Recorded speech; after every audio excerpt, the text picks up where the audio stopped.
Muy bien, bueno, comenzamos entonces con la clase 6, en las estructuras modernas.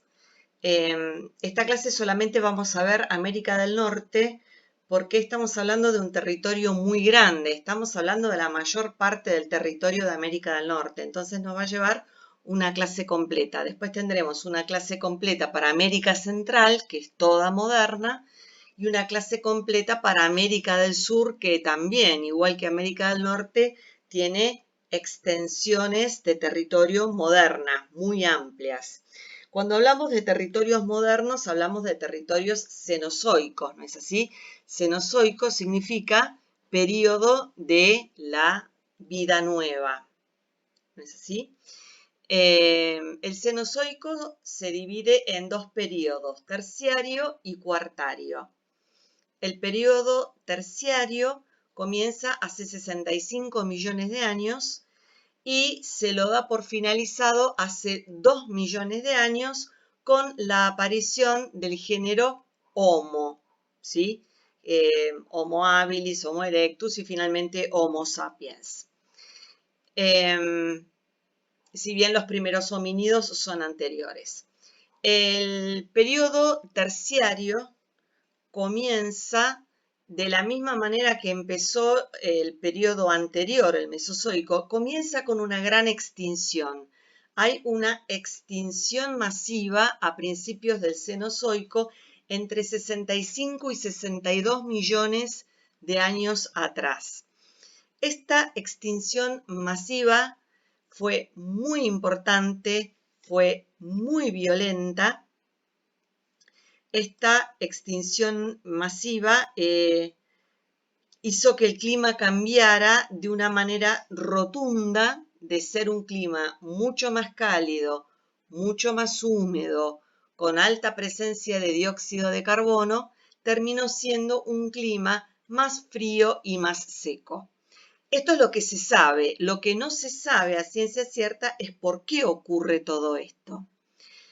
Allí vienen las distintas teorías.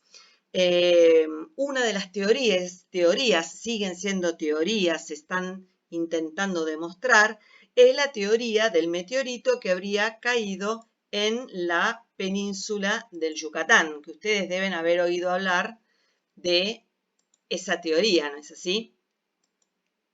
Esto los mexicanos lo tienen todavía en estudio.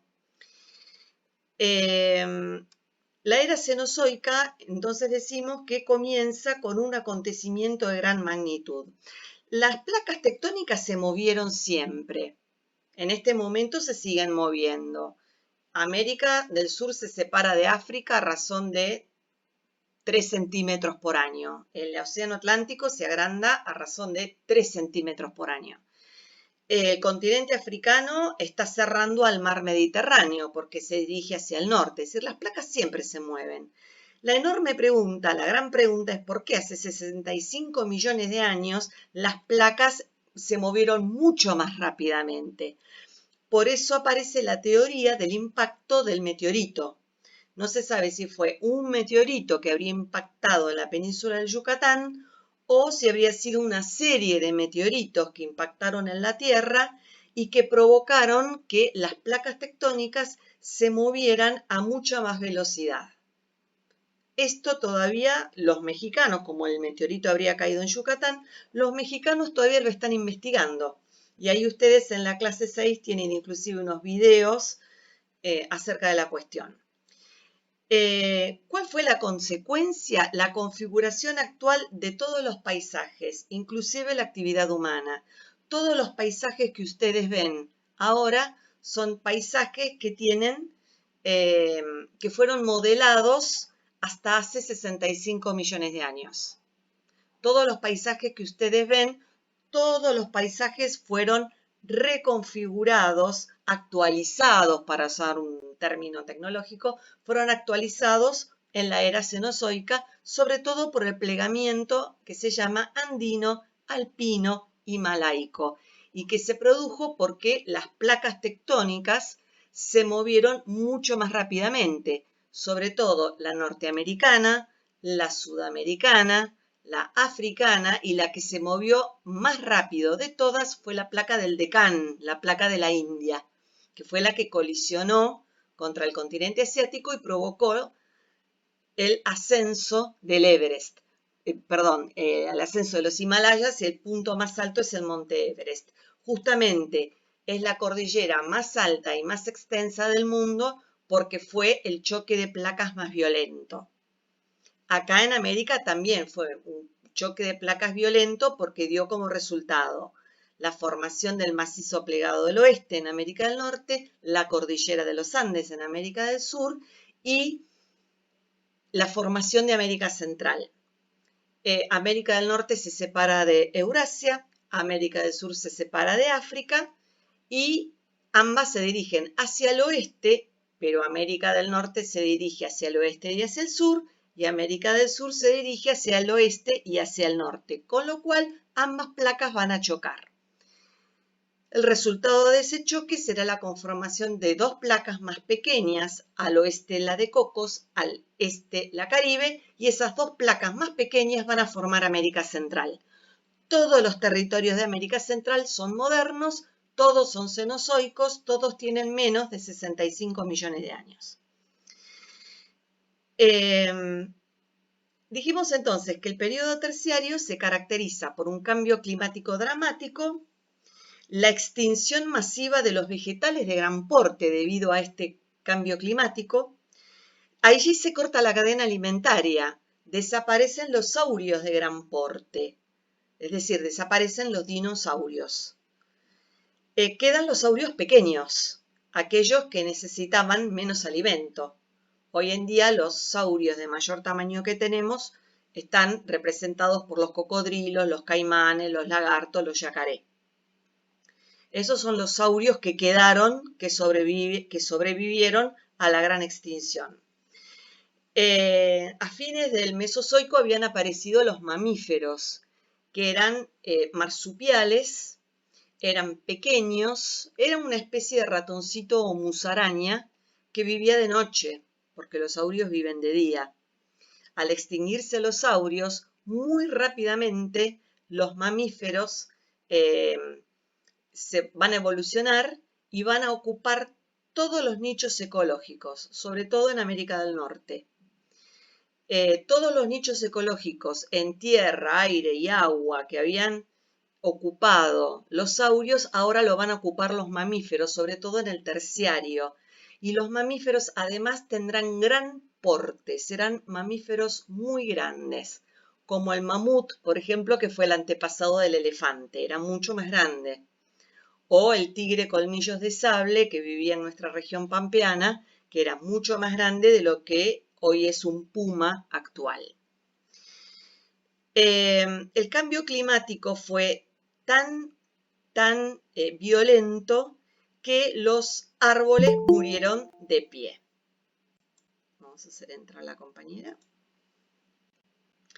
Fue un cambio climático tan violento que los árboles murieron de pie. En la Patagonia Argentina, las araucarias, que eran una especie de araucaria australiana, no la araucaria patagónica que conocemos ahora, literalmente murió de pie porque la Patagonia se transformó en una zona muy fría y seca. Entonces estas araucarias no se descompusieron, sino que se fosilizaron. Por eso tenemos nosotros las dos reservas de bosques petrificados, una en la meseta de Chubut, en Colonia Sarmiento, otra en la meseta de Santa Cruz, cerca de Puerto Deseado, y aquí tenemos el monumento natural Bosque Petrificado. Este es el que está en Santa Cruz. Hay otro, como dijimos, en Chubut, en Colonia Sarmiento. Esto para que vean ustedes el diámetro que tenían esas araucarias, es decir, tenían alrededor de 1,5 metros, 2 metros de diámetro, ¿sí? En América del Norte, estas grandes coníferas lograron sobrevivir y son las que hoy forman parte del Parque Nacional Sequoia, el que está en Sierra Nevada, en Estados Unidos. Esas lograron sobrevivir. Algunas secuoyas tienen más de 1 millón de años. estas araucarias patagónicas no lograron sobrevivir. Las araucarias que están hoy en la Patagonia son mucho más modernas. Cabe señalar que en América del Sur y sobre todo en la Patagonia no quedaron todos los nichos ecológicos ocupados, no está toda la cadena alimentaria ocupada, sí lo está en América del Norte. Bien. Lo que nosotros vemos aquí en la Patagonia, estas son las mesetas patagónicas, el relieve mesetario se aprecia perfectamente. ¿Y qué será lo que está acá en el fondo que es de color negro en la foto? ¿Qué puede ser?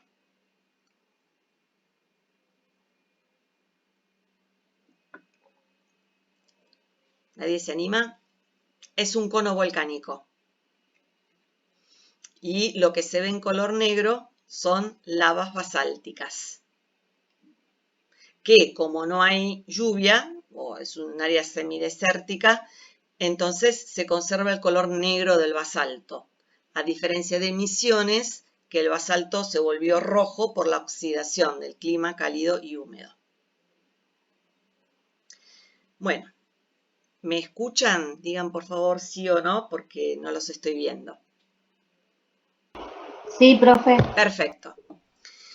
Bueno, ¿cómo se formaron las cordilleras modernas? Todas se formaron de la misma manera. Se formaron en lo que se llama un ambiente geosinclinal.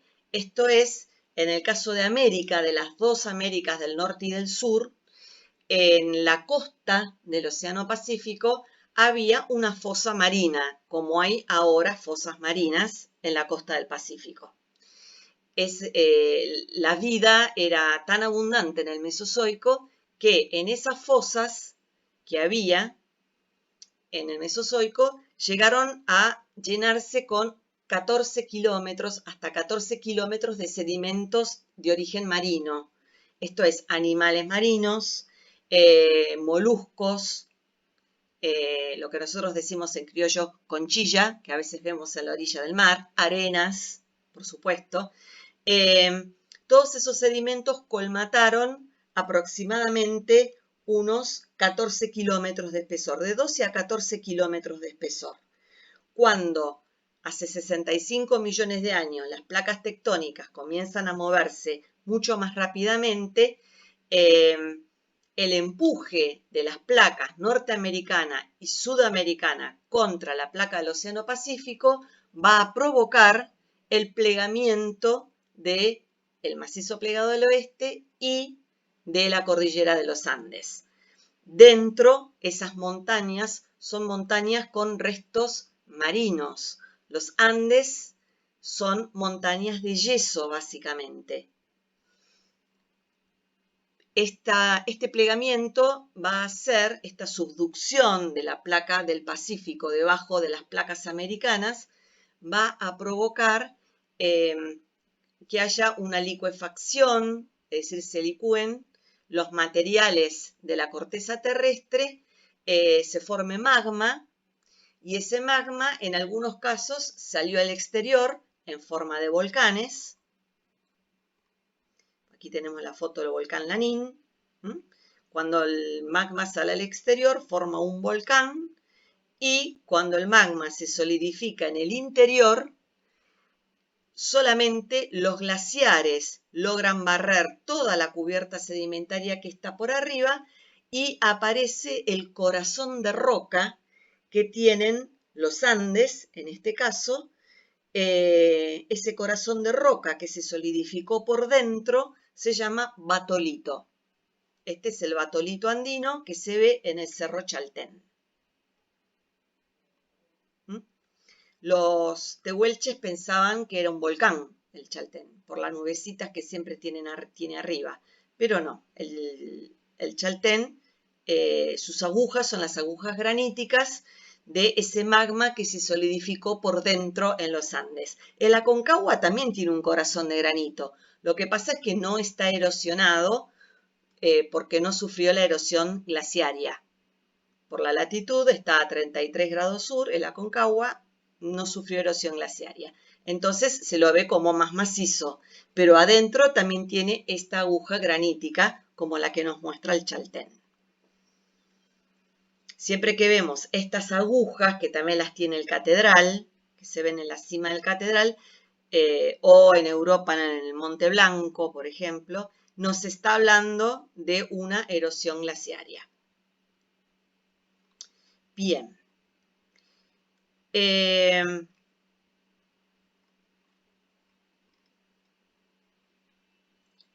Vamos a América del Norte. Al igual que en América del Sur, el macizo plegado del oeste en América del Norte, las montañas altas modernas del oeste de América del Norte, constituyen una serie de encadenamientos paralelos entre sí. No es un solo encadenamiento, son varios encadenamientos paralelos entre sí. En América del Sur ocurre lo mismo. La diferencia quizás sea que los valles en América del Sur no son tan amplios, o la distancia entre las cadenas montañosas no es tan amplia como en América del Norte. En América del Norte se ven perfectamente hacia el este están las rocosas y hacia el oeste, en la costa del Océano Pacífico, vamos a ver la cadena de la costa. Si esto, vamos al mapa.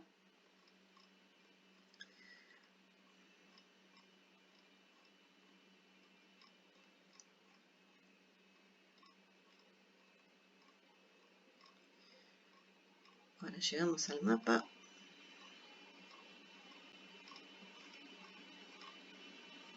Aquí estamos. Bueno.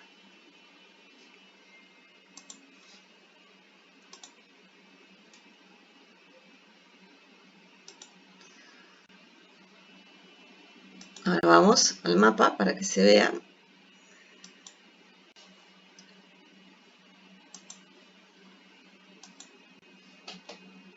Allí tenemos el mapa de América del Norte. Vamos a tener hacia el este, pegado al escudo canádico y a la llanura, las montañas rocosas que llegan hasta el istmo de Tehuantepec, y por el oeste, en el borde del Pacífico, la cadena de la costa, que es más moderna. Nosotros vamos a ver en América, también termina en el istmo de Tehuantepec, en América vamos a ver que las cordilleras más antiguas están hacia el oeste y las más modernas, perdón, las cordilleras más antiguas están hacia el este y las más modernas están hacia el oeste, porque los plegamientos se van dando de este a oeste y se van sumando plegamientos, se van sumando pliegues, los más antiguos en el este, los más modernos en el oeste. Las montañas rocosas nacen en el estrecho de Bering, se llaman Montes Brooks, luego chocan contra el escudo canádico. El escudo canádico es granítico, obviamente no lo pueden romper, bueno, algo lo fracturan, no lo pueden atravesar, entonces cambia el sentido y las rocosas comienzan a tener un sentido norte-sur aproximadamente. Tenemos los montes Mackenzie, las rocosas canadienses, las rocosas en Estados Unidos. En Estados Unidos, aquí justamente, donde está la flechita, tenemos un macizo muy importante, que es el macizo de Yellowstone.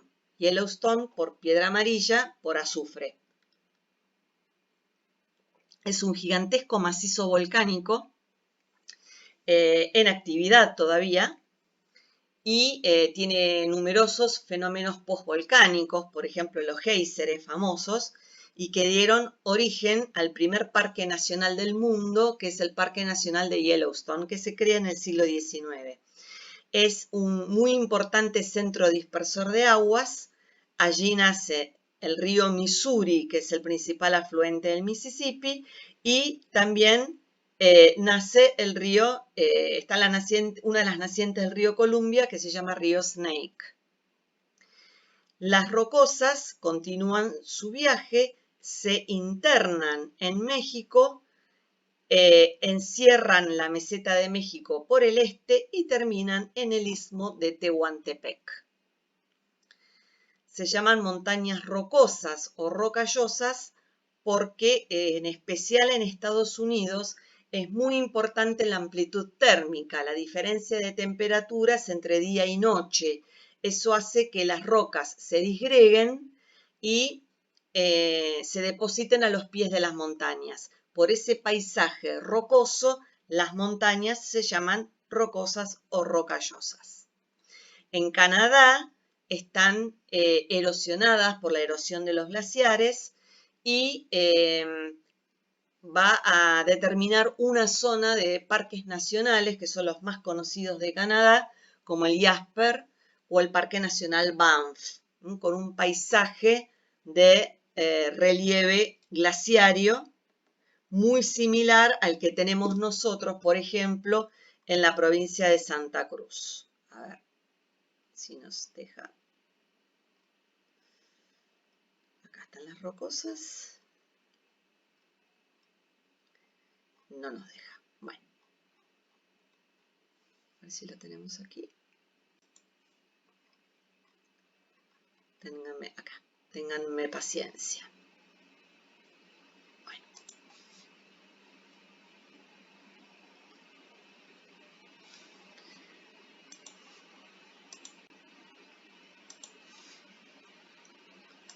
Vamos a ver las fotos.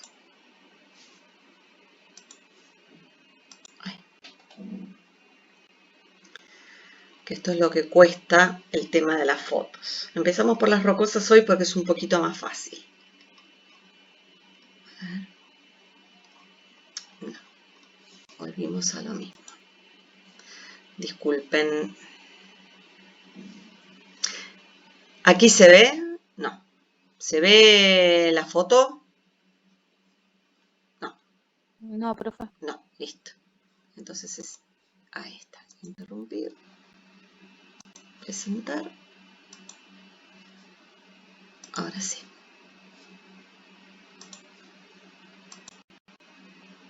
Ahí está. ¿Ven? Este es un parque nacional, uno de los parques nacionales en las rocosas canadienses.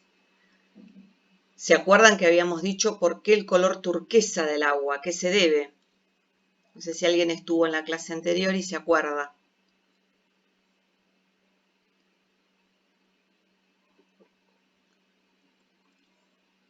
Si no se acuerda nadie, no hay problema. Los lagos que son de color turquesa, que están en áreas de montaña, nos indican que hay sedimentos glaciarios. Los sedimentos glaciarios le dan color turquesa a los lagos. Ahora, si vamos a las rocosas en Estados Unidos, el paisaje es bien diferente. En Canadá tenemos el bosque de coníferas, el bosque boreal, pero una vez que estamos ingresando a Estados Unidos, sobre todo, este es el estado de Colorado, sobre todo ya en las rocosas del sur, el paisaje, este paisaje así similar lo vamos a encontrar en Mendoza, en el camino de alta montaña, desde Mendoza hasta el límite con Chile, nos vamos a encontrar con un paisaje de este tipo, es decir, una región semiárida. Bien. Las rocosas tienen una altitud máxima de 4.399 metros en el Monte Elbert, en Colorado.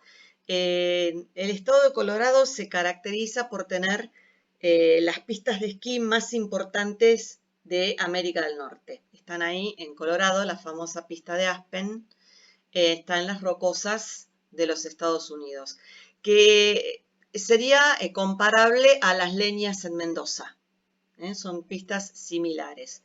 Por suerte, cuando nosotros estamos en invierno, ellos están en verano, entonces los esquiadores y los entrenadores de esquí trabajan todo el año, en los dos inviernos. Muy bien. Esto es sencillo. Cuando el macizo plegado del oeste se pliega, sobre todo las rocosas cuando se pliegan, lo que van a provocar es la ruptura del borde del escudo canádico. Ese borde que se rompe en el escudo canádico va a quedar encerrado dentro del macizo plegado del oeste y va a formar las mesetas interiores. Entonces, entre los dos encadenamientos que tiene el macizo plegado del oeste, en el centro vamos a encontrar mesetas. Hay una meseta entre Alaska y Canadá, que es la meseta del Yukón. Vamos de nuevo al mapa.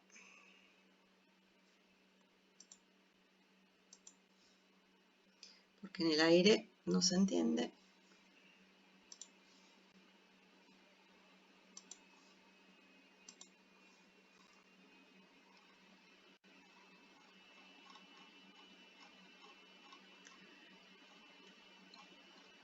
Aquí.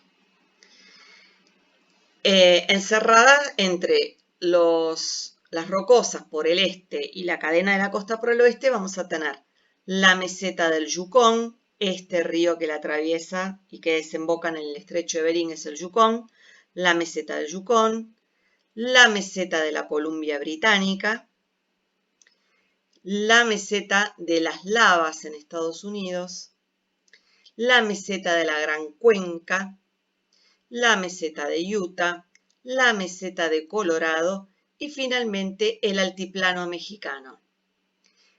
¿Qué tienen de importancia estas mesetas? Que en Canadá y en Estados Unidos son importantísimos yacimientos de petróleo. Ustedes me habían preguntado, mucho hierro, mucho carbón y el petróleo ¿para cuándo? El petróleo es moderno, es cenozoico. Seguramente quedaron restos marinos que se fueron depositando sobre estos restos de escudo canádico que quedaron encerrados entre montañas y que hoy son las mesetas interiores, se fueron depositando sedimentos continentales pero también marinos en forma de estrato, no en forma de fosa o geosinclinal, sino en forma de estrato. Hoy en día el petróleo del oeste de Canadá y del oeste de los Estados Unidos, que están en las mesetas de Columbia Británica, de Utah y de Colorado, especialmente esas tres mesetas, son petróleos que están en mantos, no están en geosinclinales, ¿sí? Por eso se utiliza la técnica del fracking en estas mesetas interiores, ¿sí? No son los yacimientos tradicionales, sino que son los no tradicionales. Bien. Entonces dijimos que por el oeste tenemos la cadena de la costa. La cadena de la costa tiene dos encadenamientos. Uno que circula por el borde del Océano Pacífico. En realidad aquí está el límite de la placa pacífica entreverado entre estas islas, como la isla de Kodiak, estas islas del Golfo de Alaska, el archipiélago de Alejandro, el archipiélago de la Reina Carlota, la isla de Vancouver, y después la cadena de la costa entra en territorio norteamericano, cierra por el oeste dos valles, que son el Valle de Willamette y el Valle de California, sigue por la península de la Baja California, se hunde en el Cabo San Lucas y aparece en México y forma parte de la Sierra Madre del Sur que cierra el altiplano mexicano hasta el istmo de Tehuantepec. Es una zona sumamente sísmica, el Golfo de Alaska ha tenido tremendos terremotos e importantes tsunamis. Una parte está atravesada aquí en la zona del Golfo de la Bahía de San Francisco, está la falla de San Andrés, que es justamente un área de alta sismicidad porque el estado de California, buena parte del estado de California y la península de California están sobre la placa pacífica, no están en la placa americana. Por eso es una zona de tantos sismos y tan importantes. Los Ángeles, la ciudad de Los Ángeles, que estaríamos aquí, la ciudad de Los Ángeles no se encuentra en territorio americano, sino que se encuentra sobre la placa del Pacífico. Por eso en Los Ángeles esperan el llamado Big One, que sería en castellano el grandote, esperan el gran terremoto destructor que separe a California del resto de América del Norte y se la lleve navegando hasta el Golfo de Alaska. Va a tardar unos millones de años en llegar, pero esa es la dirección que tienen las placas tectónicas en este momento. El otro encadenamiento está dentro del continente y lo constituyen la península de Alaska, los montes de Alaska, la cadena de San Elías y Logan. Esta es la zona más alta de toda América del Norte. Aquí se encuentra el monte McKinley, que tiene un poco más de 6.000 metros de altura, que es el más alto de América del Norte, no del continente. Del continente el más alto es el Aconcagua con 7.000. La cadena de la costa sigue el recorrido en Canadá. En Estados Unidos se llama cadena de las cascadas. Después tenemos un volcán que se llama Shasta. Allí comienza la Sierra Nevada, que no pertenece a este sistema, sino que es mesozoica. Y se hunde y vuelve a aparecer en México con el nombre de Sierra Madre Occidental. Es una cadena que también es sísmica, es una cadena con mucha cantidad de volcanes. El más importante de ellos está aquí en el noroeste de Estados Unidos y que es el monte Santa Elena o Saint Helen, que tuvo una erupción similar a la del Vesubio. La erupción del Vesubio que sepultó Pompeya hace 2000 años, hubo una erupción semejante en el monte Santa Elena en la década del 80. Es decir, el volcán explotó, se derrumbó uno de los lados del volcán y generó una nube ardiente que terminó matando a los vulcanólogos, a los geólogos, a la gente que estaba curioseando el volcán y a los habitantes de la zona que no quisieron evacuar el lugar por miedo a que les roben las casas. Bien, estuvo una semana dando aviso en Santa Elena hasta que un día explotó. Bueno, en México, este sistema de cadena de la costa, en el sur del altiplano mexicano, tiene una cadena de volcanes que se llama cadena neovolcánica o de Anahuac. Estos volcanes prácticamente rodean el Distrito Federal, la capital de México, se ven desde la capital de México, hacen que la capital de México sea geológicamente tan inestable. Lo que sucede es que en un área que es bastante árida, desde lo que es el centro de Estados Unidos hasta el istmo de Tehuantepec, toda la región es sumamente árida, pero el Valle de México, que está entre la cadena neovolcánica de Anáhuac y el altiplano mexicano, tiene agua y tiene suelos muy fértiles debido a la ceniza volcánica. Por eso los aztecas, cuya civilización había arribado al noroeste de México, ellos vivían en la región de California, van a migrar buscando mejores condiciones para la agricultura, van a migrar al Valle de México. Van a encontrar un área mucho más favorable para los cultivos, ¿sí? Cabe aclarar que en líneas generales las construcciones de las civilizaciones originarias, la azteca, bueno, la maya no está tan sometida a terremotos, la inca, en general el tipo de construcciones que tenían eran antisísmicas. Bien, ¿qué más les puedo contar? A ver, creo que teníamos algunas fotos más. Sí, esto nos quedaba. Dijimos que entre la cadena de la costa y los dos encadenamientos de la cadena de la costa hay dos valles. En este no se ve bien, el de Willamette, que es un valle muy parecido a los oasis patagónicos. Y al sur el otro valle que aquí se ve, que es el Valle de California, muy parecido a los oasis cuyanos.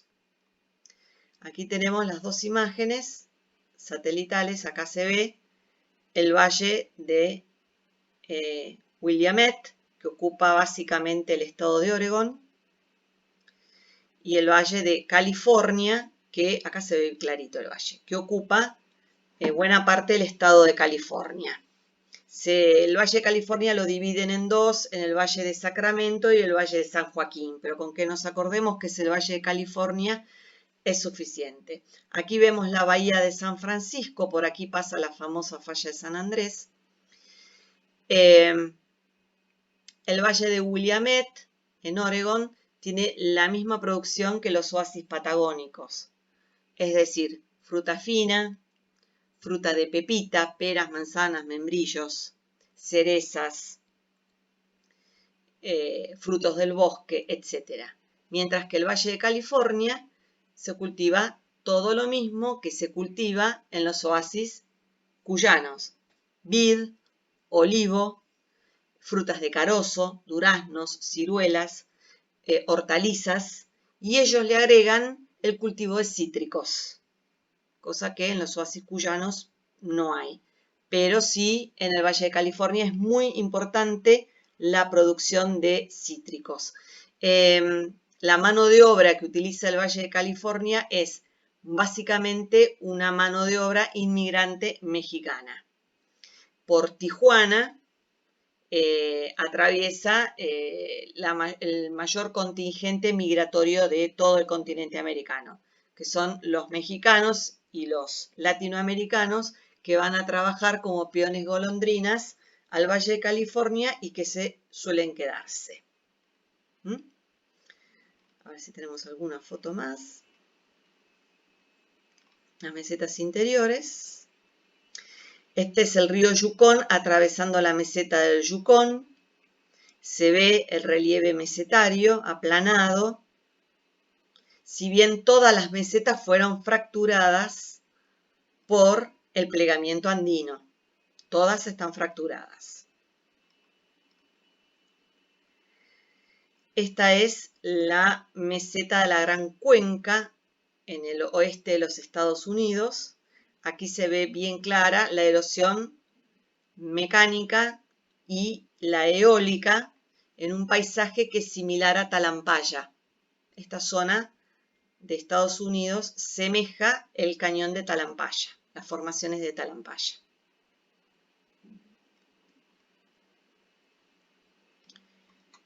Si vamos a, este es otro recorrido por la Gran Cuenca, vemos unas formaciones que son quizás más parecidas al Valle de la Luna, ¿sí?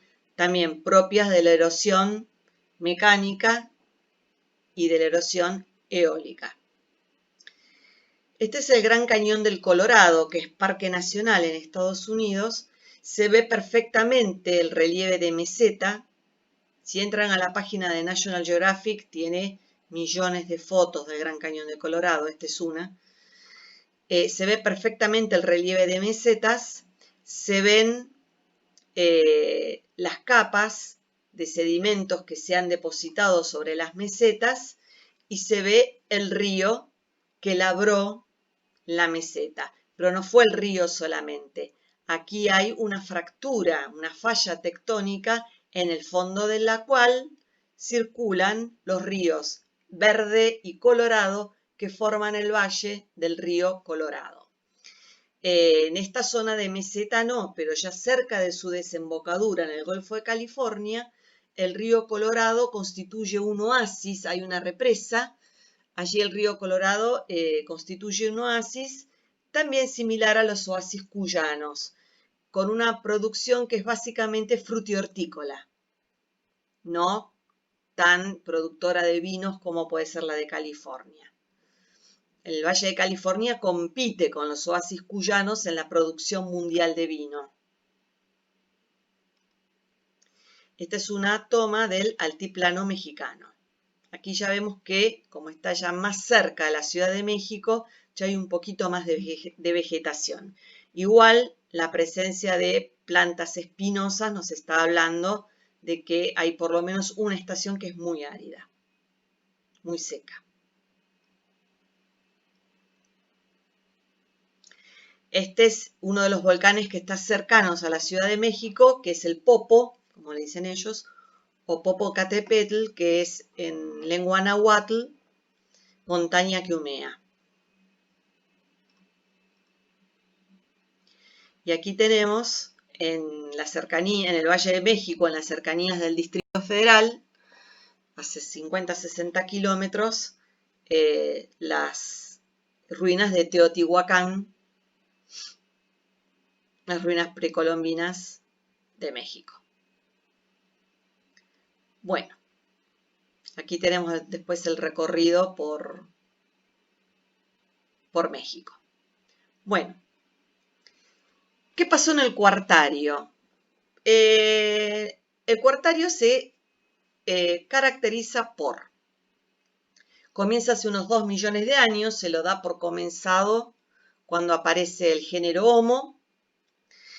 Se caracteriza por vulcanismo y fenómenos postvolcánicos, es decir, aguas termales, géiseres. Ascenso de todo el territorio, ascenso que todavía continúa. Hace 80.000 años comienza la última glaciación. Una vez que los hielos se retiran hace 12.000 años, el nivel del mar se eleva, hay ingresiones marinas, que son las que van a provocar los estuarios que se encuentran en las costas de América del Norte y de América del Sur. La mayor parte de los ríos de pendiente atlántica de América del Norte, el San Lorenzo, el Hudson, el Potomac, el Delaware, esos ríos son estuarios, su desembocadura tiene forma de estuario, justamente debido a la ingresión marina. En el caso de América del Sur tenemos dos buenos ejemplos. Uno es el Amazonas, que desemboca en forma de estuario, y el Río de la Plata, que es un antiguo estuario que se formó hace 11.000 años cuando subió al mar y avanzó más o menos hasta Escobar Seguro y probablemente un poco más al norte también, probablemente hasta Paraná, pero hasta Escobar Seguro ingresó al mar. Después el mar se retiró y el río Paraná siguió avanzando y formó el delta. El delta es moderno, pero antes de ser un delta, el Río de la Plata fue un estuario. El Río de la Plata es un antiguo estuario y un delta moderno. Bueno, si nosotros tomamos la ruta 36 para ir a la costa, ahí pasando Parque Pereira, y llegamos a Pipinas. En Pipinas lo que se extraen son calizas del mar que había ingresado hace 11.000 años, que se llamó mar querandinense. Por eso también en la costa de la llanura pampeana, en la costa del Río de la Plata, si se cavan, se van a encontrar napas de agua salada y que son restos del antiguo mar querandinense. Bueno, comienzan los procesos erosivos, glaciario, eólica, erosión eólica, erosión fluvial, que todavía la eólica y la fluvial continúan, la glaciaria ya terminó. Se rellenan todas las llanuras y las cuencas sedimentarias. En América del Norte, las llanuras tienen como basamento el escudo canádico. El escudo canádico tiene como límite visible los Grandes Lagos y el río San Lorenzo. Pero, acá va a aparecer de vuelta, pero está escondido, forma el sustrato de las llanuras. El escudo canádico lo limita el río Mackenzie, todo el sistema de Grandes Lagos y el río San Lorenzo. Pero continúa, bueno, en los bloques de las mesetas interiores, pero también forma el basamento de América del Norte. Las llanuras en América del Norte se dividen más que nada por una cuestión climática y a veces por cambios en el tipo de cubierta sedimentaria, pero todas están apoyadas sobre el antiguo escudo canádico. tenemos la llanura ártica en la costa del Ártico, donde es muy difícil llevar actividades económicas, salvo en Alaska, que se encuentra petróleo.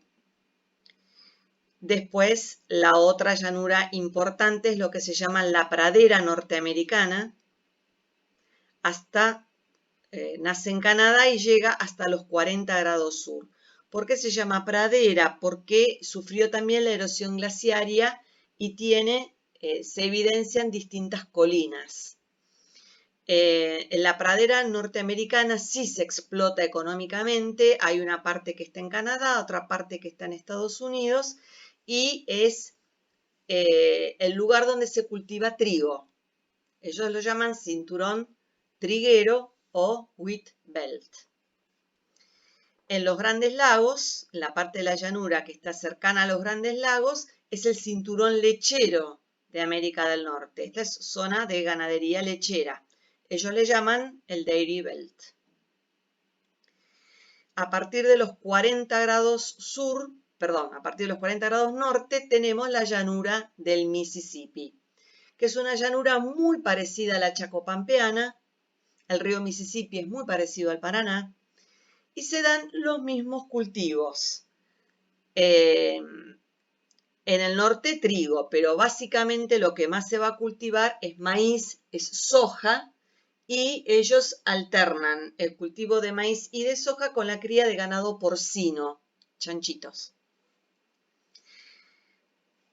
En el Golfo de México, tanto en Estados Unidos como en México, se cultivan todos los cultivos que nosotros tenemos en la región chaqueña y en la Mesopotamia, sobre todo en Corrientes. Entonces vamos a tener algodón, el cotton belt, o cinturón algodonero, vamos a tener caña de azúcar, vamos a tener tabaco, algodón, caña de azúcar, tabaco, también maíz y soja. Y en México se va a introducir el cultivo del café. En Estados Unidos no se cultiva café, sí en México. Se dan todos esos cultivos, algodón, caña de azúcar, maíz, soja, tabaco, y a ellos le agregan café, porque ya el clima es apto para la producción de café. La otra llanura es la llanura atlántica. En el norte de la llanura atlántica, en la zona más fría, también se constituye un cinturón lechero que va a proveer de leche a las grandes ciudades que se encuentran en esta zona, en esta área nordeste, sobre todo el cinturón Boston, Nueva York, Washington, que es la gran conurbación de América del Norte. Entonces hay ganado lechero para proveer de lácteos a esta región, es una megalópolis, a este cinturón urbano de América del Norte. A medida que vamos hacia el sur, es una zona netamente agrícola. Ya estamos hablando de Carolina, estamos hablando de las Carolinas, estamos hablando de Virginia, estamos hablando de Georgia, Alabama. Allí se produce también maíz, soja, tabaco, caña de azúcar y algodón, es decir, cultivos similares a los del Golfo de México. Pero sobre todo Virginia es una zona tabacalera muy importante y al igual que lo que ocurre en Salta, en la Argentina, se denuncia la presencia de trabajo infantil. Sí, por aquí teníamos fotitos. Bueno, me queda la última, después vamos a ver fotos. La última hay una zona ganadera por excelencia en Estados Unidos, que son los grandes llanos del oeste que están al pie de las rocosas. Aquí se cría el ganado vacuno o bovino, porque es una zona semiárida. Alguna vez intentaron cultivar trigo, maíz, pero una profunda sequía provocó la voladura de los suelos y se formó el llamado tazón de polvo o Dust Bowl. Quedaron las tierras inútiles para la agricultura, pero aquellas áreas que se pudieron rescatar se utilizan para la ganadería. Este es el famoso Far West. Acá tenemos los vaqueros. Los vaqueros son los señores que casualmente crían vacas. A diferencia de la Argentina, donde se alterna la agricultura y la ganadería aparece también en las áreas agrícolas. En Estados Unidos la ganadería se lleva a cabo en las áreas que no son agrícolas, sino que son netamente ganaderas. Y en este caso son los grandes llanos del oeste.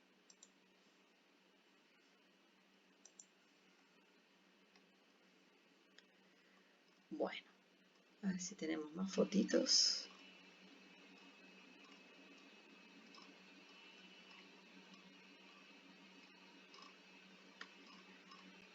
Las mesetas las vimos, nos faltan las llanuras.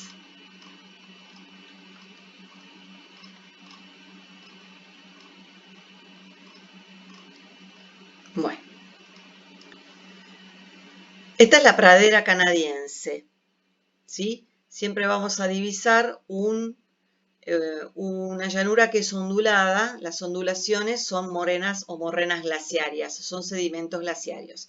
Esto que están cosechando y enfardando es alfalfa, porque la gran desventaja que tienen las praderas norteamericanas es que los inviernos son muy fríos.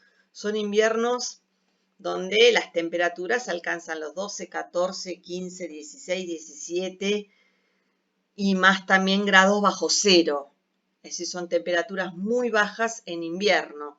Ellos para cultivar trigo tienen que cultivar un trigo especial que se llama trigo de ciclo corto, que en 3 meses o menos se cultiva y se cosecha. No son los trigos comunes, sino que son trigos de ciclo corto.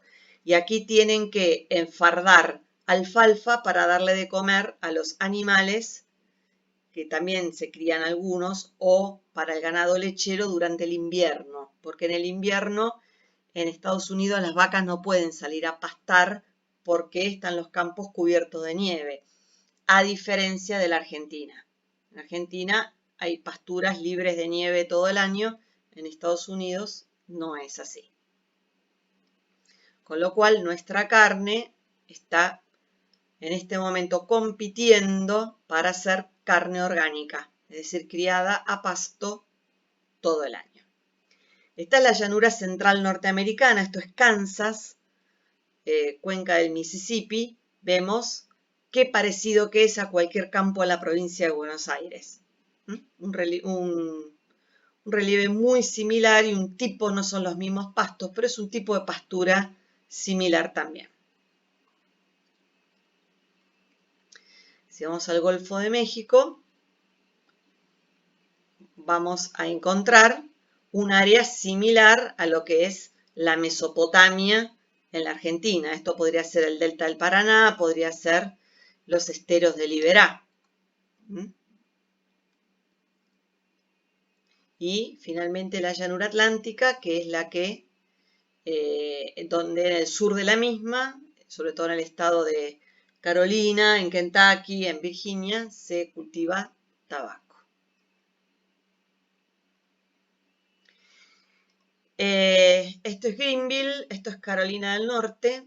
Esta es una de las ciudades de la llanura atlántica. La llanura atlántica está muy urbanizada, tiene un gran contraste. En el norte está la megalópolis Boston, Nueva York, Washington, y en el sur es la región más pobre de Estados Unidos. El estado de Virginia Occidental es el estado más pobre de Estados Unidos. Tienen la fuerte impronta de lo que fue la esclavitud. Y lo que se ve aquí, esta cascadita, el río salta la línea de falla que separa los Apalaches de la llanura atlántica, la Fault Line. Y esta es la ciudad de Washington en un emplazamiento muy similar al que tiene Buenos Aires. Está en el estuario de un río, en este caso es el Potomac, y relativamente cerca del Océano Atlántico. La diferencia es el invierno, que es 10 grados más frío en Washington que en Buenos Aires, y los veranos son similares.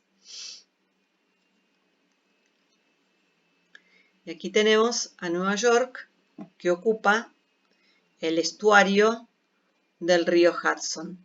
el centro de Nueva York ocupa una isla, lo que es los barrios de Manhattan y Harlem, ocupan una isla en el estuario del río Hudson. Y ese es el antiguo emplazamiento de la ciudad de Nueva York, que lo habían elegido los holandeses en defensa de las tribus originarias que los asolaban y los tenían a maltraer. Por eso el centro de la ciudad está en una isla. Bueno, a ver si tenemos alguna fotito. Estos son los grandes llanos del oeste. Acá había dicho Paulo que esta era la tapa del álbum de Joshua Tree, de YouTube. Y esta es una tormenta de polvo en la década del 30, que fue cuando se formó el tazón de polvo. Quedó la roca madre, el basamento al descubierto en los grandes llanos del oeste, en el Dust Bowl. Un fenómeno similar ocurrió en la provincia de La Pampa, en el oeste de la provincia de La Pampa, cuando en el auge agroexportador, sobre todo durante la Segunda Guerra Mundial, se cultivó trigo para exportarlo a Europa y vino también, pasó lo mismo que en el Dust Bowl, pero 10 años más tarde, hubo una gran sequía en la década del 40 y se volaron los suelos cultivados. Entonces quedaron los surcos de erosión donde aflora la roca madre. Esto es en La Pampa y es una imagen muy similar al tazón de polvo norteamericano. Como ven, no somos tan distintos, al menos desde el punto de vista físico. Y aquí hay una granja que está sepultada por el polvo.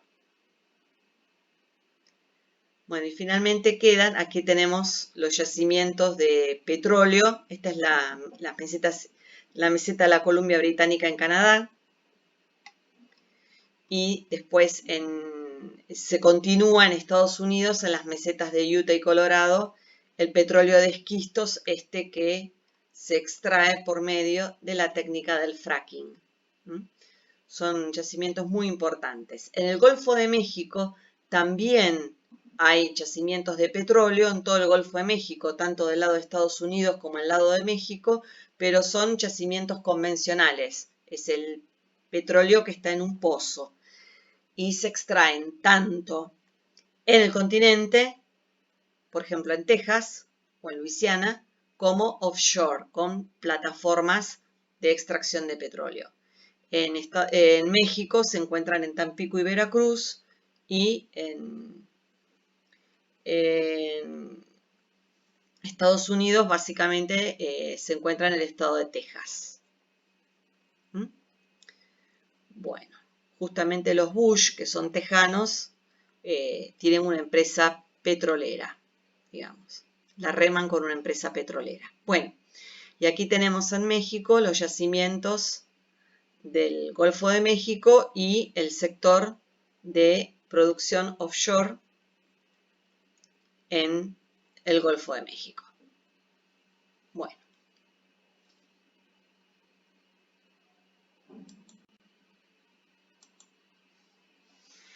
¿Dudas, inquietudes? ¿Se entendió? Es mucha información. Sí, es mucho, profe. Pero bueno, se entiende. ¿Se entiende? Sí, se entiende. Bueno. Por eso está bueno que se grabe la clase, porque está bueno para verlo varias veces. Entonces, nos va a ayudar un poco. Es importante sobre todo porque nosotros apuntamos mucho a los recursos. Siempre, por ejemplo, siempre que hay una ingresión marina, es muy probable que haya petróleo. Por lo tanto, existe la posibilidad de que haya petróleo en la desembocadura del río de la Plata, por ejemplo.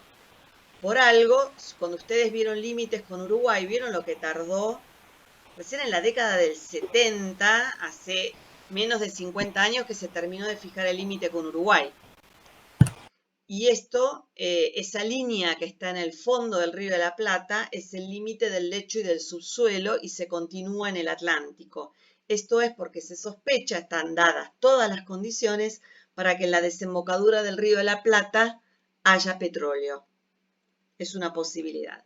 De la misma manera que en la Bahía Blanca, en la desembocadura del río Colorado, en el sur de la provincia de Buenos Aires, también existe la posibilidad de que haya petróleo, justamente por estas ingresiones marinas.